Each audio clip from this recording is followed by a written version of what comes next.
It was supposed to be a quiet weekend. My parents had driven out to visit my aunt and uncle for a family gathering. I had managed to skip by claiming I had too much schoolwork. I was 17, proud to have the house to myself for the first time. 3 full nights of freedom. No rules, no curfews, just me and the hum of silence. We lived on the edge of a quiet cul-de-sac, with dense woods pressing right up against the backyard fence. Beautiful in the fall, sure, but unsettling after dark. The kind of quiet where every sound feels louder than it should. The first night was exactly what you'd expect. I microwaved a frozen pizza, watched horror movies way too late, and crashed on the couch with all the lights still on. The house groaned with the usual night settling noises, but nothing unusual, nothing scary. It was the kind of night that lulls you into a false sense of peace. I even laughed a little, thinking how dramatic those movie characters were when left home alone. The second night was different. I went to bed around 1:30 a.m., scrolling through my phone in the dark, drifting towards sleep when I heard it. A soft, rhythmic tapping. Just one tap at first. Faint, but sharp. I froze. I live on the second floor. There are no trees near my window, no wind that night. I waited. My heart slowed. I told myself it was nothing, a one-off house noise. Then came 2 more taps. Tap, tap, but this time, from downstairs. It was soft, deliberate, not like a branch hitting siding. It sounded exactly like a knuckle tapping on glass. I sat up in bed and listened hard. Nothing. I got out of bed slowly, every step creaking beneath me as I made my way to the top of the stairs. I leaned over the railing, peering into the dark living room below. I couldn't see the back door from there. The curtain was drawn, but I swear I saw the fabric shift, just slightly, as if someone was brushing it aside, peeking in. I grabbed the heavy flashlight from the closet, crept down the stairs, and paused at the edge of the living room. I clicked the light on and swung the beam across the glass door. Nothing. No one. The backyard was still, the trees beyond the fence motionless, but the curtain had stopped moving the moment the flashlight came on. I locked the door, again, just in case, and made my way back upstairs, every sense on edge. I barely slept that night. My ears picked up everything, creaks in the hallway, distant barking, the buzz of the fridge, each one twisting my gut a little tighter. The third night, I was more cautious. I checked every window, locked every door, pulled every curtain shut. I even left a few hallway lights on. Still, I woke up around 3:10 a.m. No sound this time, just that suffocating, undeniable feeling of being watched. Then I heard it, breathing, not mine, not faint or far away. This was close, heavy, slow, steady, like someone was standing just beyond my bedroom door. I stared at the narrow beam of hallway light spilling under the frame, and there, in the middle of it, was a shadow, a long, unmoving silhouette. I couldn't move, couldn't speak. I grabbed my phone and, with shaking hands, texted my neighbor Jacob. "Someone's in the house." He didn't reply, but about 5 minutes later, I saw headlights sweep across my window. I heard the front door open. Jacob had a spare key, and footsteps rushed through the house. I opened the door and met him on the stairs.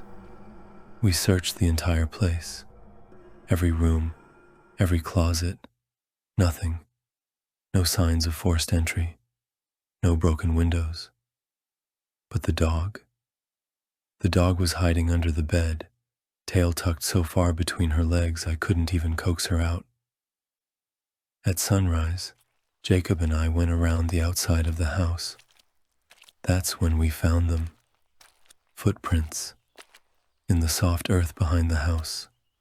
Not just one pair, dozens, circling the perimeter, under windows, near the garage, even pressed into the mulch beside the crawlspace vent, and on the sliding glass door. Fingerprints. Smudges dragged downward as if someone had leaned against the glass, watching. I called the police. They took a report, dusted for prints, asked questions. But without a break-in or a face to go with the evidence, there wasn't much they could do.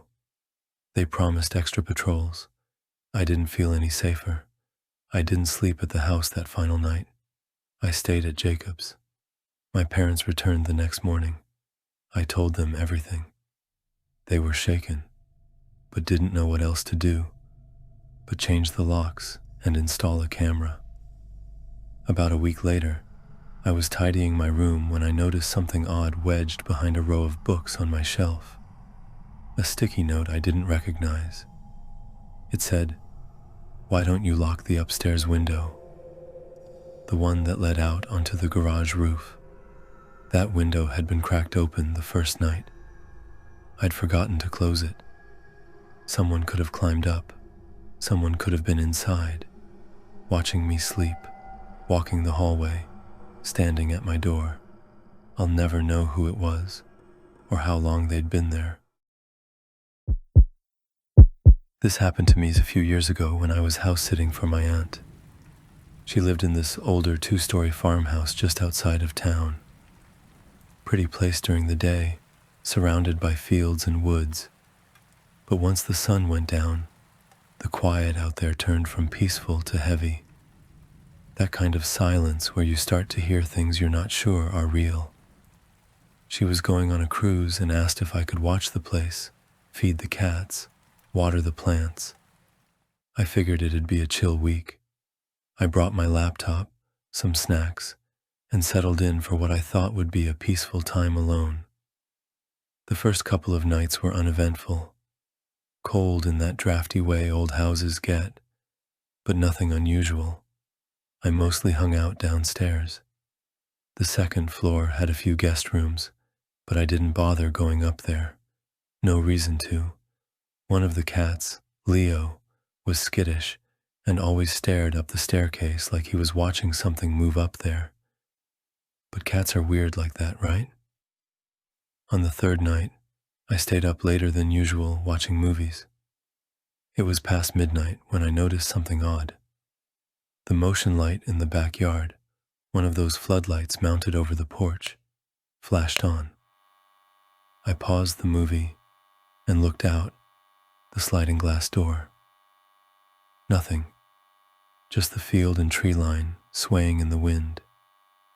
A few minutes later, it happened again. Light on, then off. I figured maybe an animal was wandering through. Raccoon, deer, something like that. Still, I closed the blinds, locked the door, and moved on. Around 3 a.m., I was finally drifting off to sleep in the downstairs guest room when I heard a thump. Not loud, but it came from upstairs. A solid, weighty thump, like someone had dropped a box. I froze. Leo, who had been curled up at the foot of the bed, immediately sat up and stared at the ceiling. Then he hissed, loud, sharp, and without warning. He bolted out of the room. Now I'm lying there, alone in bed, staring at the ceiling, trying to convince myself that maybe something had fallen. Maybe I was just freaked out by being alone in a strange house. Then came a sound that still makes my blood run cold when I think about it. Footsteps. Not creaks or house-settling sounds. Actual, deliberate footsteps moving across the floor above me. Slow, but with weight behind them. One step, then another, then they stopped. I stayed perfectly still. I didn't even breathe for a second. I thought about calling someone, but I didn't want to sound like an idiot. What if it was just the house shifting? Then I heard something even worse. A dragging sound, like something heavy being pulled across the floor. I grabbed my phone and texted my brother, who lived 15 minutes away. "Hey, I think someone's upstairs at Aunt Beth's. Can you come over?" No reply. The dragging stopped. Then, thud, thud, thud. Footsteps on the stairs. Not fast, not panicked, just walking downward. I didn't even have time to think. I grabbed the lamp from the bedside table and stood behind the door. The footsteps reached the bottom of the stairs and stopped. I could hear breathing. I swear I could, just beyond the door. Then, nothing. No knock, no door creak, just silence. Minutes passed. 5, 10. I finally peeked out into the hall. It was empty. The living room was empty. The front door? Still locked. The sliding door? Locked too. I stood in the middle of the living room, holding that lamp like an idiot until I heard a car pull into the driveway. My brother. I ran out and told him everything. We went room to room, upstairs, downstairs, every closet. Nothing. But in the far upstairs bedroom, the one I'd never gone into, the one with the old rocking chair near the window, the chair was moving, just slightly, like someone had gotten up a few seconds before. We checked every window, locked, no sign of forced entry, no footprints, nothing stolen, just that feeling, that awful sense that someone had been in the house with me the whole time. I didn't sleep that night. I didn't stay the rest of the week. The cops said the same thing they always do. No evidence. Maybe an animal. Maybe my imagination. But I know what I heard. I know what I felt. And the next morning, when my brother went back to double-check everything, he found something tucked inside the closet under the stairs. A crumpled paper bag with a half-eaten sandwich, an old bottle of water, and a small hand-drawn map of the house. Someone had been living there, and they knew exactly where I was. This happened a few years ago, when I was 17. My parents had gone out of town to visit relatives for the week, and I stayed home. I had work shifts I couldn't miss and some school stuff to finish up. Honestly, I was kind of excited to have the whole place to myself.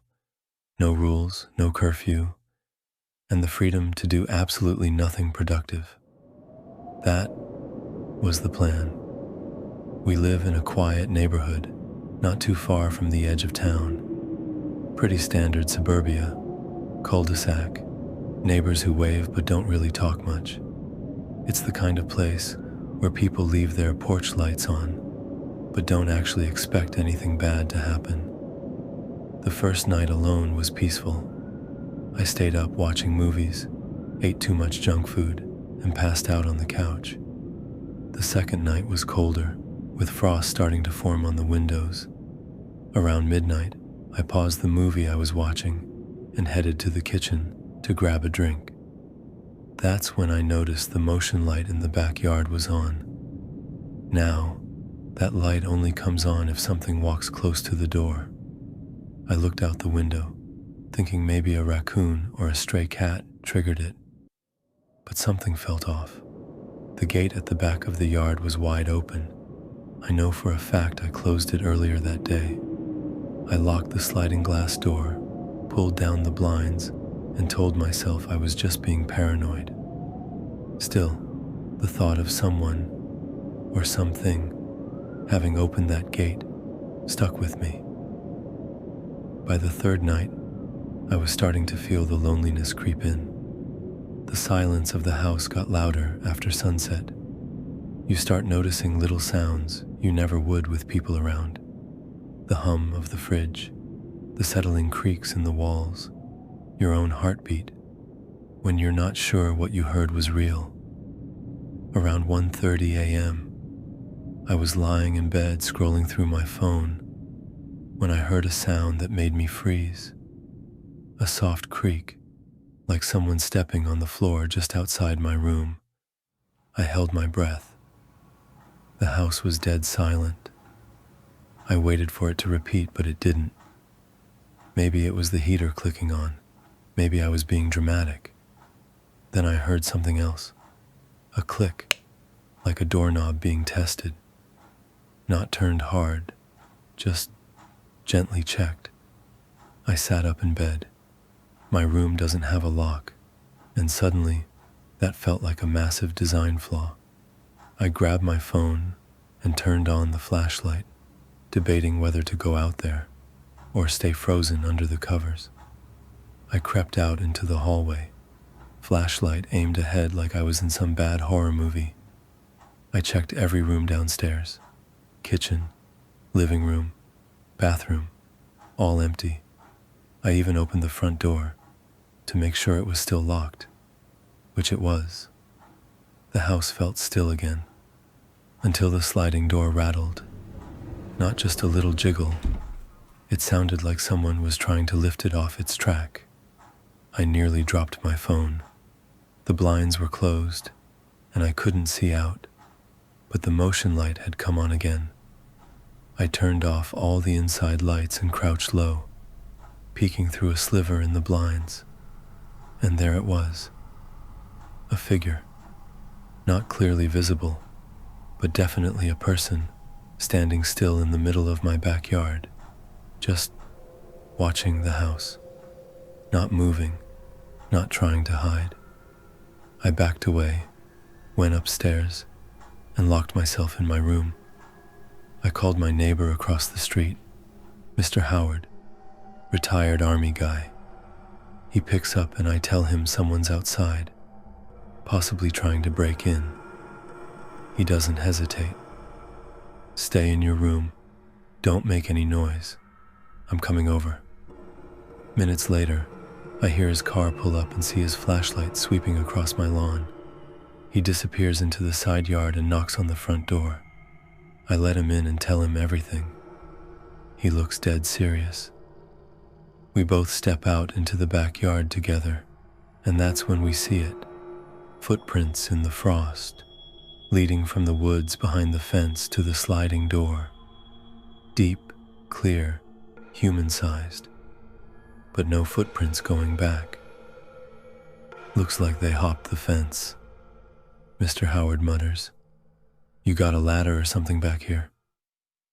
I shake my head. There's nothing back there anyone could use. The fence is 6 feet tall. The cops come. We file a report. They check the perimeter, shine flashlights into the trees. But there's no sign of anyone now. No fingerprints. No damage. They say it's probably a prowler, maybe casing houses, and that I should keep the doors locked. But the next morning, I find something worse. On the outside of the sliding glass door, barely visible unless you're looking at the right angle in the morning sun, was the impression of a face, a full face, forehead, nose, lips, chin, like someone had been pressed up against the glass, peering inside for who knows how long. That image stuck with me. It still does. And later that afternoon, I went into the garage to grab something and noticed the attic door, one of those square ceiling hatches with a pull string.